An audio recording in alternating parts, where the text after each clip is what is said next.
Okay, the day's finally here. You get to sit down and talk about Resident Evil 4 on the internet.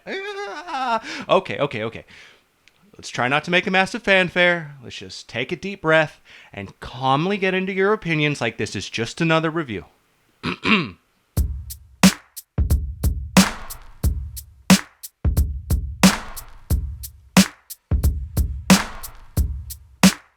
Resident Evil 4 is the greatest game of all time. And don't fucking at me cause you know I'm right. DM me and I'll meet you in my driveway for a bite. Resident Evil 4 is the greatest game of all time. And don't fucking at me cause you know I'm right. DM me and I'll meet you in my driveway for a bite. Where do you even live? Obviously not, because if you did, you wouldn't be a piece of shit. Virgin on RE4 fanatic next to the RE4 a fanboy chat. Now listen to this old and think about the sad non-RE4 like that to me.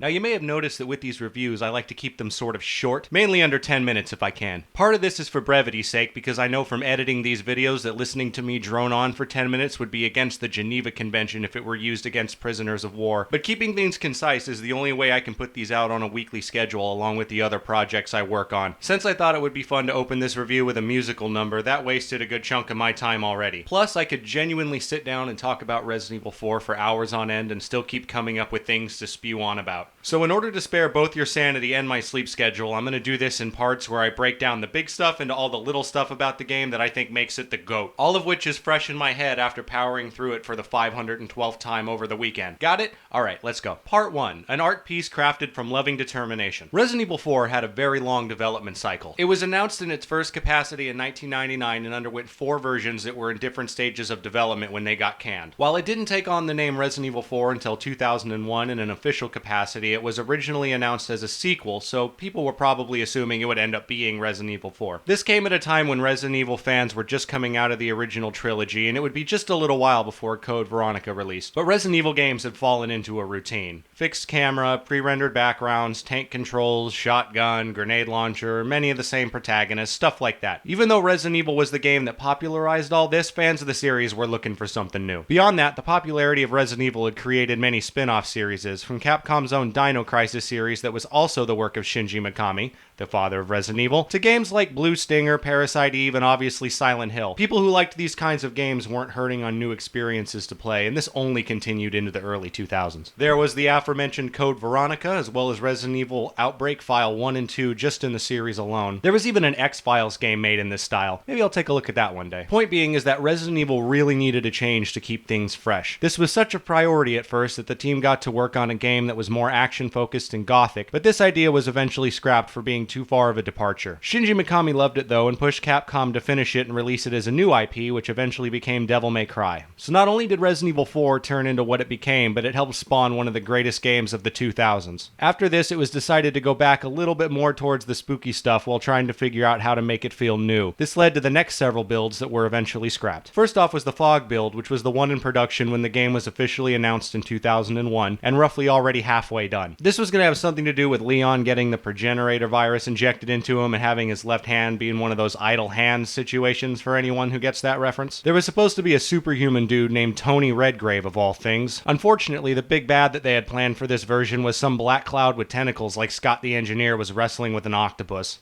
God, my references are really random today. The GameCube couldn't handle such a rendering feat, so the story was eventually changed around so that the big bad was a hallucination Leon was having due to being infected. This led to another build that was dubbed the hallucination build for obvious reasons, but this was eventually scrapped due to having design choices that were also a little too much for the GameCube to handle. However, the idea of Leon hallucinating was kept and reworked into the main bad guy being a man door, hook hand, car door, and thus the next build was dubbed the Hookman build. This build included more fantastical aspects like the ghostly Hookman, moving suits of armor, little dolls, things like that. This is also where the over-the-shoulder camera and laser sight concepts took the form that would be in the final release. This version of the game was actually showcased in 2003 as Resident Evil 4, and footage of it came as a bonus for the deluxe edition of the final RE4 release. After this fell through, another build was put into production, but was also eventually scrapped for being just too much like other Resident Evil games. So, after 4 scrapped builds, Capcom finally went to Shinji Mikami and had the directors and writers of these scrapped builds commit suicide in front of him as an apology for thinking they knew better, after which Mikami reluctantly agreed to use his genius to save the project. After cleaning up all the blood and sitting down with the development team, the scrapped builds were examined and the best aspects of them were put together into the core concepts of what would be the final build of Resident Evil 4. Shinji Mikami had taken the time to sit down and play through Resident Evil 0, which understandably failed to majorly impress our Lord and Savior, and with his mental sight being set somewhere in the 8th or 9th dimension, he saw through to all realities through time and space in order to reinvent the franchise. He decided to start with that over-the-shoulder camera concept he actually came up with while mentally fixing a game called Onimusha 3 Demon Siege, I hope I pronounced that right, and zapped it into the code like Dr. Manhattan. Over the next year and a half or so, Mikami led the team through the last stretch of this long development, eventually leading to Resident Evil 4 launching for the GameCube in January of 2005. The point of going through all this is that the amount of love and creativity put towards making Resident Evil 4 all it could be not only changed Resident Evil and brought on a new Capcom franchise, but it ended up changing gaming the way we knew it forever.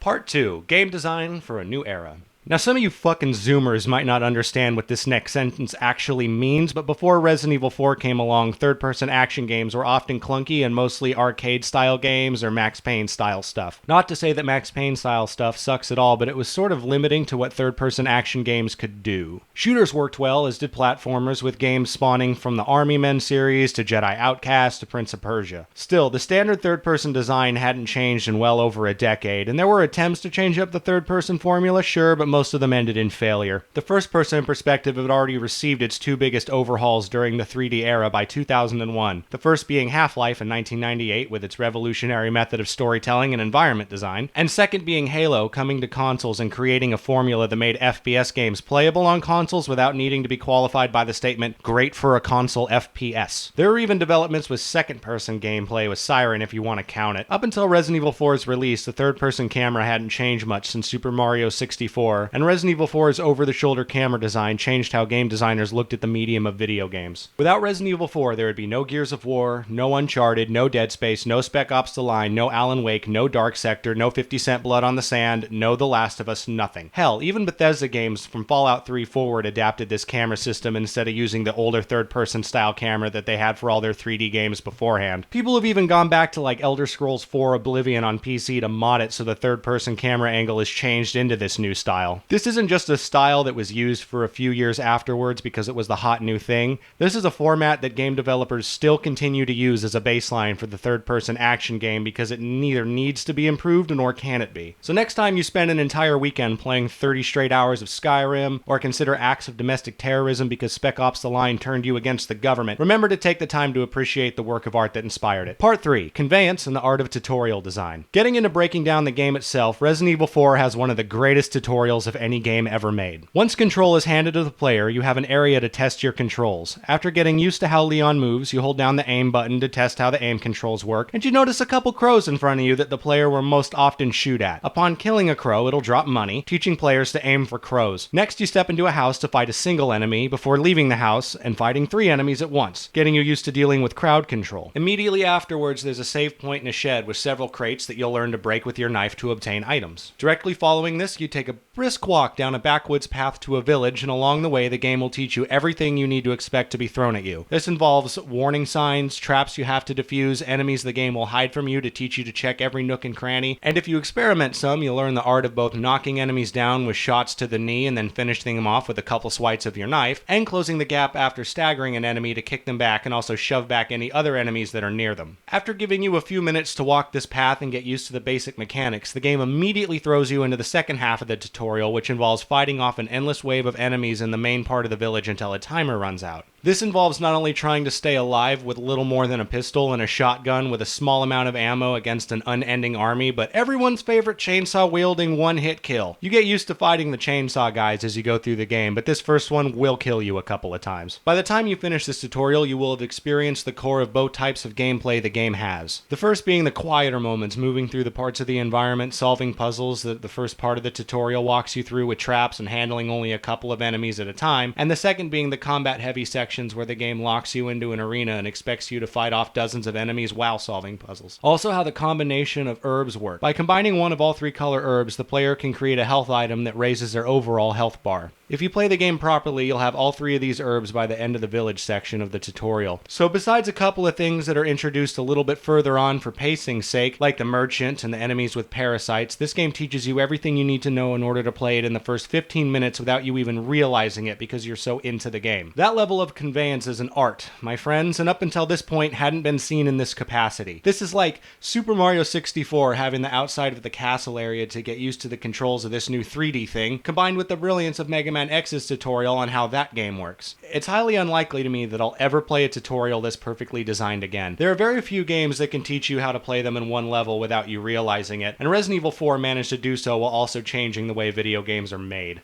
Part 4. Pacing. Resident Evil 4 takes about 20 to 30 hours to beat on a first playthrough, and every single second of it is perfectly paced. If it doesn't sound that special to you that a 20 to 30 hour linear single-player story campaign has perfect pacing, then you need to play more games, because that's an accomplishment that even some of the most acclaimed video games of all time couldn't even pull off. Just when you think this game couldn't keep getting more interesting, or more ridiculous, or more intense, or more diverse, or could blow your tits off even more, you'll walk into the next room and the game will find a way to top it. There's a part of this game where in the span of about 10 rooms, you go from fighting trolls in a lava-filled mine, to fighting giant bugs in a cave, to riding on a minecart, fighting enemies on what's essentially a roller coaster, to running away from a giant mechanical statue of a squeaky-voiced Napoleon-esque character that harasses you through the third and fourth acts of the game, and all of it still feels coherent and is part of the same world. Starting out in a small rural European village fighting off parasite-infected villagers to the backdrop of a wet, overcast day, eventually leading into the village during a long and rainy night, from the village you move to the castle grounds, which covers the second third of the game. And this isn't just a castle, it's a castle, a garden, a mine, a nest, among other things. While the village has the atmosphere of a traditional Resident Evil game with a heavier combat focus, once you get to the castle, this is where things just go off the walls. The first thing you do during this castle section is work your way through the gates by navigating through several enemies, as well as, I always say this word wrong, it's not tray bucket.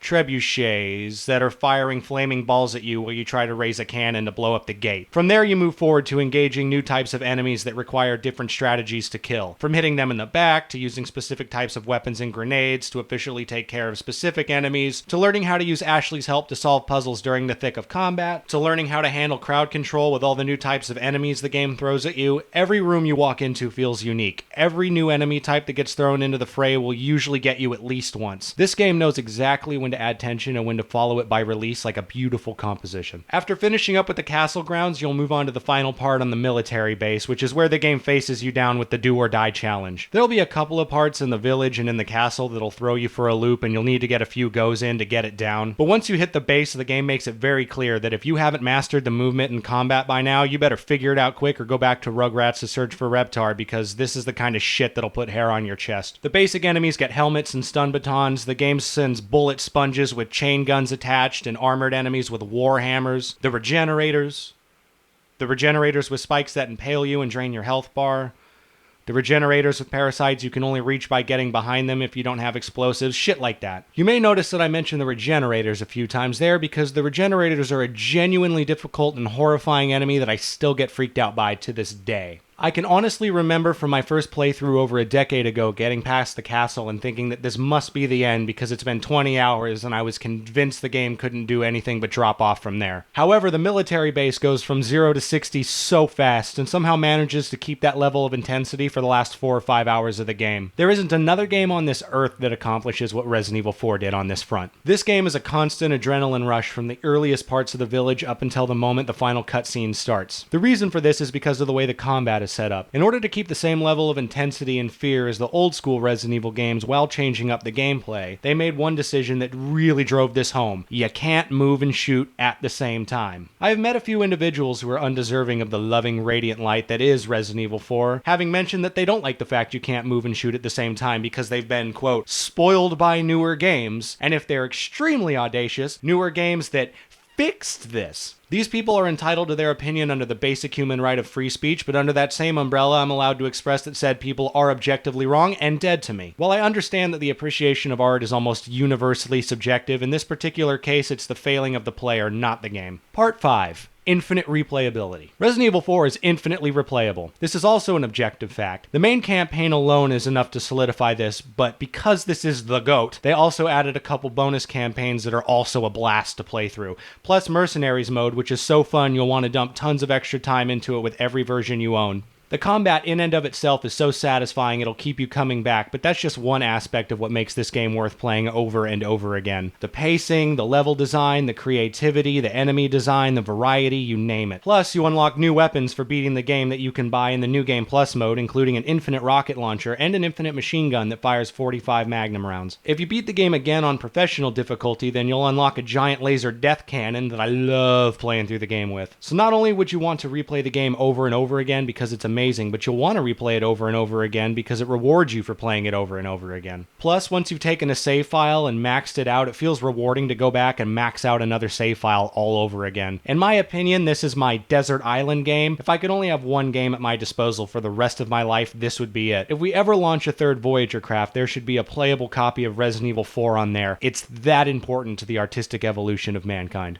Part 6. All the right reasons. This script is already twice as long as most of mine are, and this one is a musical number at the beginning that I haven't written yet, so who knows how much of your time that wasted. So going back to that whole brevity thing, I'm now going to list off all of the small touches I love about this game in rapid-fire succession to round this thing out. Okay, here we go. Crafting the best method for escort quests in games. Making QuickTime events tolerable. The way the villagers mock you in Spanish when they're attacking you. The hilarious B-movie style of writing. How the game is still scary despite its B-movie style of writing. The fact that Ashley is voiced by Carolyn Lawrence, who's famously the voice of Sandy Cheeks in SpongeBob. The way Leon sarcastically spurts off in the face of constant death. Salazar. The Regenerators. How the B scenario runs parallel to the main storyline and fills in some of the gaps to complete the overall plot. How satisfying it is to wipe out a whole group of enemies with a single grenade before they even have a chance to get into the same postcode as you. Finding little treasure items that fit into bigger treasure items that make them worth more money. How amazing this game looks even on the graphically downgraded PS2 port. The fact this game has been ported to basically everything since it came out. How there's all these little touches you discover even after a dozen playthroughs. How the AI will dodge, duck, dip, dive, and dodge around your attacks as well as have long-range weapons. The way the game uses different types of enemies strategically in every room to force the player to always stay on their toes. How every boss fight feels not only unique to the Resident Evil franchise, but unique as far as boss fights in general. How the game adjusts to the level of skill the player is showing, so more experienced players who are having a great run get to deal with harder enemies, so even though they played through it multiple times, they still face an intense experience on repeat playthroughs. Requiring the thermal scope to see the parasites inside the Regenerators, making them even more terrifying by limiting the player to a particular means of killing them. Leveling out Leon's health after searching for all the different herbs. Having a suitcase full of completely tuned up weapons after a couple of playthroughs. Going through the game again with the infinite rocket launcher. Going through the game again with the Chicago typewriter. Going through the game on Pro Mode and having your balls ripped off and fed to you. The fact that the second special outfit has Ashley in a suit of armor, and that's both hilarious and helps gameplay because she can neither take damage nor be carried away. How the Chicago typewriter turns into a Tommy gun when Leon is dressed up in his gangster outfit. The greatest merchant in any game for all of forever and a day. Shooting 10 medallions in the village so that the merchant gives you a free gun that you immediately sell back to him so you can buy the Red 9. Leveling up the TMP and breaking the game. Blasting back 10 enemies at once with one shotgun blast. The part in the lava room with the statues that shoot fire and blasting all of them into a fiery doom. Unlocking the Chicago typewriter and proceeding to plow through the entire game in 2.5 hours. Killing the first El Gigante in literally a second with a rocket launcher. Luis.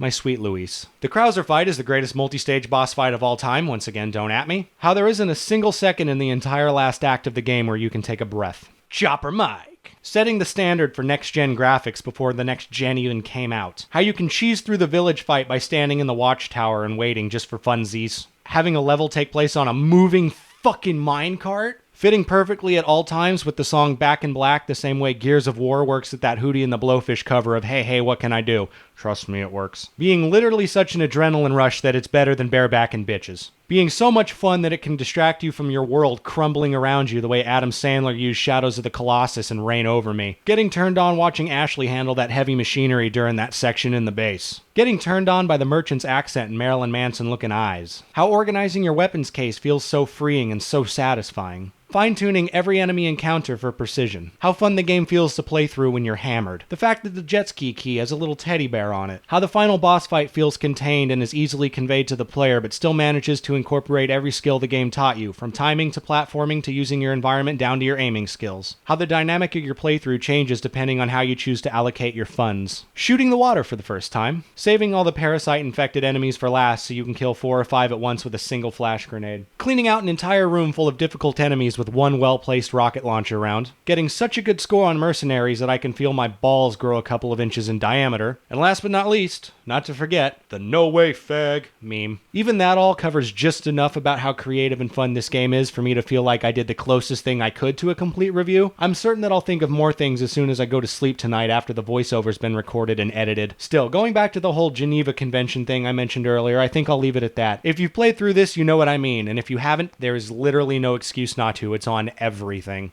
Later, Nick.